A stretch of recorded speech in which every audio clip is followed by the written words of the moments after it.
BSc nursing পড়ার কথা যারা ভাবছো তারা wbjebb.nic.in এই ওয়েবসাইটে গিয়ে ফর্ম ফিল আপ করবে। এই ওয়েবসাইটে গেলেই তোমাদের সকল তথ্য দিয়ে দেবে যে ওদের ফর্ম ফিল আপের ডেট কবে থেকে শুরু হচ্ছে, কতদিন পর্যন্ত থাকছে। এই বছরের পরীক্ষার ডেট 25শে মে করা হয়েছে।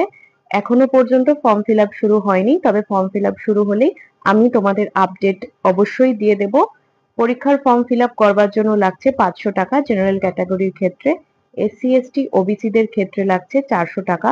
এই পরীক্ষা হয়ে থাকে 5টি বিষয়ের ওপরে। এই 5টি বিষয় হলো physics, chemistry, biology, basic English আর লজিক্যাল রিজনিং। 5টা বিষয়ের ক্ষেত্রে আমরা দেখে থাকি যে টোটাল প্রশ্ন কিন্তু 20টা করে থাকে। 5টার ক্ষেত্রেই সেম 20টা করে প্রশ্ন থাকে এবং মোট যে নম্বর সেই নম্বরটা একটু আলাদা হয়। যেরকম আমরা দেখি ফিজিক্স এবং কেমিস্ট্রি এবং বায়োলজির ক্ষেত্রে টোটাল মার্কস থাকে 25 করে, 25 25 25 মানে 75 নম্বর থাকছে। লজিক্যাল রিজনিং এর ক্ষেত্রে কিন্তু এই নম্বরটা থাকছে 20 এবং বেসিক ইংলিশের ক্ষেত্রেও এই নম্বরটা থাকছে 20। টোটাল হচ্ছে 115 নম্বর। মোট প্রশ্ন থাকছে 100টা আর মোট পরীক্ষার নম্বর থাকছে 115।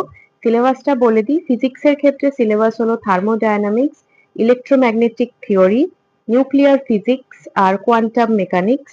কেমিস্ট্রির ক্ষেত্রে অর্গানিক এবং ইনঅর্গানিক কেমিস্ট্রি অবশ্যই ভালো করে পড়বে। কেমিক্যাল বন্ডিং চ্যাপ্টারটা থাকছে, এছাড়া রেডক্স রিঅ্যাকশন থাকবে আর থাকবে স্টেটস অফ ম্যাটার। বায়োলজিতে অ্যানাটমি, ফিজিওলজি, ইকোলজি আর environment, plant and animal physiology, cell biology. আর লজিক্যাল রিজনিং এর মধ্যে সিরিজ আর সিকোয়েন্স থাকে, ব্লাড রিলেশনস থাকছে, ডিরেকশনস থাকবে এবং অ্যানালগাস যে থাকবে ওই অ্যানালজিস গুলো যেগুলো অ্যানালগ করতে হয় বিভিন্নভাবে সেই জিনিসটা থাকছে। ইংলিশের মধ্যে বেসিক গ্রামার থাকে, ভোকাবুলারি আর হচ্ছে রিডিং কম্প্রিহেনশন। এই গেল মোট সিলেবাস। এছাড়া পরীক্ষার দিনকে অ্যাডমিট কার্ড নিয়ে যেতে হয়, অ্যাডমিট কার্ড ছাড়াও আধার কার্ড অথবা পাসপোর্ট অথবা ভোটার আইডি কার্ড সঙ্গে নিতে হয়।